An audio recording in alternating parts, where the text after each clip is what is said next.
Selamat malam, perkenalkan nama saya Rizky Haryanto dengan NIM 0445 Malam ini saya akan mempresentasikan proposal karya usaha saya, yaitu nasi uduk timbel.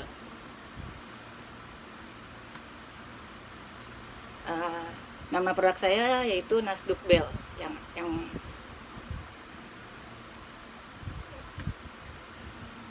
Nasduk Bell itu adalah produk makanan yang merupakan singkatan dari nasi uduk timbel. Nasi uduk timbel adalah produk nasi uduk porsi sekali makan yang berbentuk timbel, yang isinya itu padat dan mudah digenggam, yang di dalamnya berisi lauk seperti telur, bihun, tempe orek, dan ayam suwir. Produk ini dibungkus menggunakan kertas laminasi food grade dan ditunjukkan untuk sarapan atau makanan praktis on the go. Keunggulan utama dari produk ini yaitu rasa yang rumahan, yaitu otentik, penyajian yang higienis, dan kemudahan konsumsi tanpa perlu piring.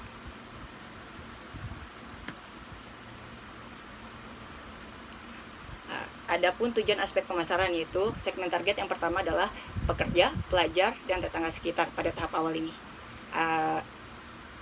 Adapun dari aspek pemasaran itu ada positioning produk dan harga. Positioning produk itu satu porsi nasi uduk timbel dengan konsep lauk di dalam nasi dengan harga Rp10.000. Ada saluran distribusi yang kita akan lakukan yaitu takeaway atau pre-order via WhatsApp, pengiriman secara mandiri dengan menggunakan rute efisien pada tahap awal ini.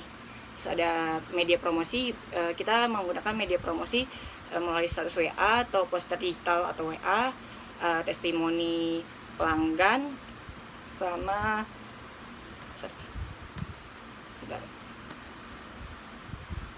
dan strategi. Ada lagi di aspek pemasaran yaitu strategi pengembangan, yaitu setelah bisnisnya stabil, perluas ke platform delivery lokal dan kemitraan warung atau office catering. Berikut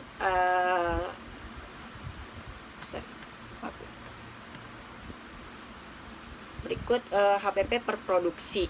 Di antaranya HPP per produksi yang kita gunakan dalam produksi satu batch itu sebesar 129.500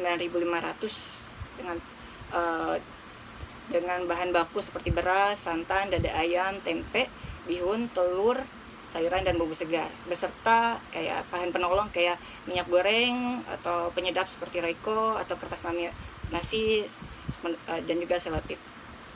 Dan di sini juga ada biaya tenaga kerja sebesar 15.000 per jam, 15.000 per jam.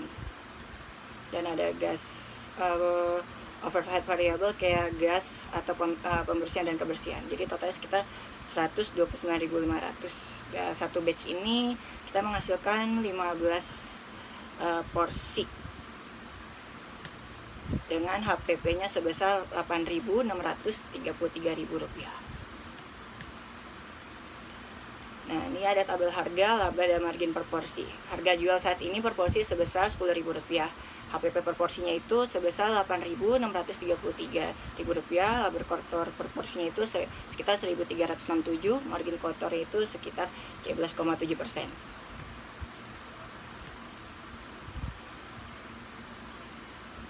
Ada umur usaha ke depan yang kita gunakan, yaitu jangka pendek 0-1 tahun, yaitu seperti validasi produk, standarisasi resep, capai konsumen lokal, dan rute pengantaran. Nah, jangka menengah yaitu 1-3 tahun, ada di skala operasi, ada mitra delivery, perluasan area jual, optimasi SOP produksi. Jangka panjang kurang lebih 3 tahun, seperti merek lokal terkenal yang kita harapkan, opsi waralaba, mikro atau kemitraan toko kelontong, dan diversifikasi produk seperti adanya varian lauk, paket hemat, atau paket prasmanan untuk event.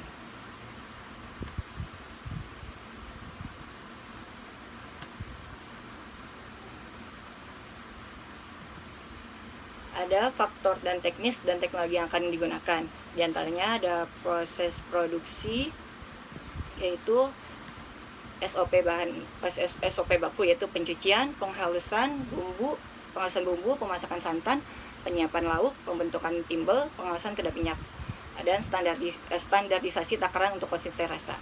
Nah, di faktor dan teknis dan teknologi yang akan digunakan seperti peralatan, kita penerapannya ada rice cooker berkualitas, panci, wajan saringan, cetakan timbel, alat pemotong yang higienis, investasi bertahap kayak rice cooker kapasitas lebih besar, dan alat penghalus mekanik untuk efisiensi. Nah, teknologi pemasarannya kita menggunakan WhatsApp bisnis dengan berisi menu katalog atau quick replies, pembuatan konten atau foto video singkat untuk media sosial. Kemudian bergeser mungkin kalau sudah booming atau apa, kita akan menggunakan integrasi dengan aplikasi delivery dan pos sederhana untuk pencatatan pesanan.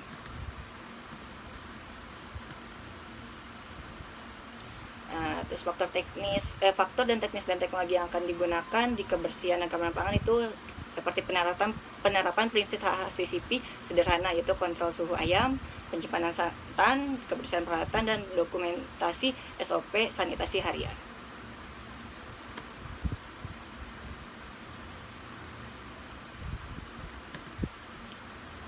Di sini ada beberapa lingkungan pasar yang potensial. Yang pertama ada lokasi sekitar kayak komunitas perumahan, sekolah, serta perkantoran kecil. Hal ini ideal karena kebutuhan sarapan yang cepat. Yang kedua ada area pasar tradisional dan jalan protokol pagi hari karena kendaraan lalu lalang pekerja. Yang ketiga ada potensi segmen tambahan seperti catering, kantor kecil atau event pagi, pasar atau karyawan pabrik, dan mahasiswa kos yang mencari sarapan terjangkau. Terus ada lingkungan pasar potensial seperti pemusiman, permintaan meningkat saat musim hujan kayak makanan hangat dan hari kerja.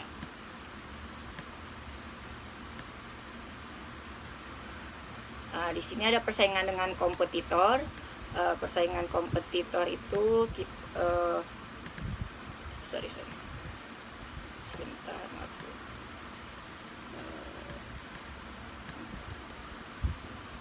Persaingan kompetitor yaitu kita ada persaingan dengan kompetitor itu ada kompetitor langsung seperti kayak penjual nasi uduk, penjual nasi kotak, atau penjual nasi cokot. Nasi cokot tuh seperti kayak nasi timbel, cuman dia menggunakan nasi biasa.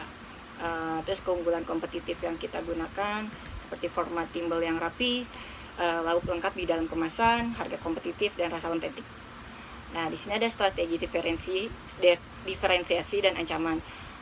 Strateginya itu konsisten rasa melalui SOP, kebersihan dan presentasi menarik, testimoni pelanggan, paket berlangganan harian untuk kantor. Ancamannya itu bila banyak penjual meniru fitur lauk di dalam nasi, taktik yang akan kita gunakan perbaikan resep unik, misalnya bumbu khas dari nasi tersebut, dan branding lokal serta program loyalitas.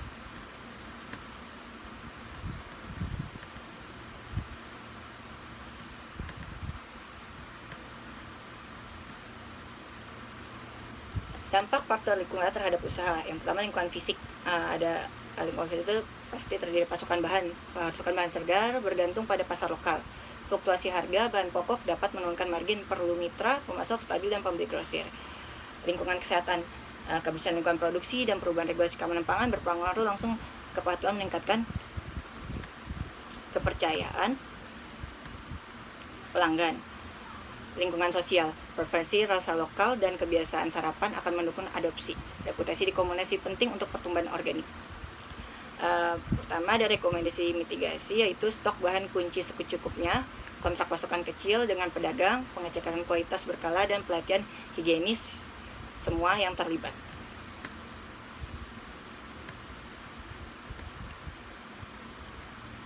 Faktor legal yang akan diterapkan, yang pertama ada perizinan dasar seperti registrasi usaha mikro atau UMKM ketika pendapatan meningkat.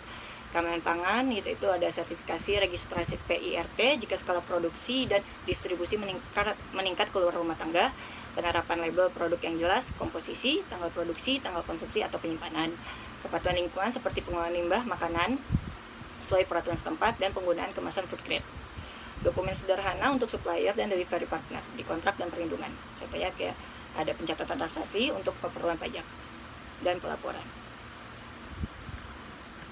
Langkah awal yang praktis yang digunakan itu mulai usaha sebagai usaha rumahan atau warung kecil dengan dokumentasi sederhana, persiapkan PIRT saat mulai konsisten jual dalam jumlah besar atau masuk pihak ketiga.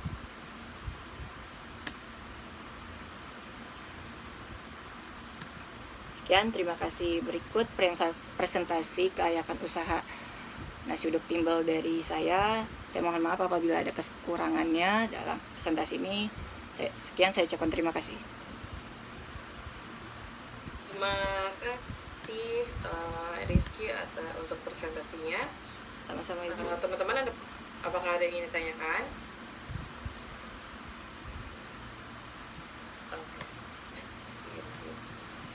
Nasi uduk timbel ini udah dijual ya? Udah Bu. Udah. Dijual kemana? Baru ke rumah-rumah dekat rumah saja sih Bu, sama teman-teman kerja. Apa katanya? Rasanya enak, terus dia bilang praktis di dalamnya. Jadi praktis on the go, jadi nggak perlu pakai piring lagi, jadi langsung makan menggunakan tangan. Oke, cukup. Terima kasih, Bu. Tiga jangan lupa dikerjakan. Baik Bu.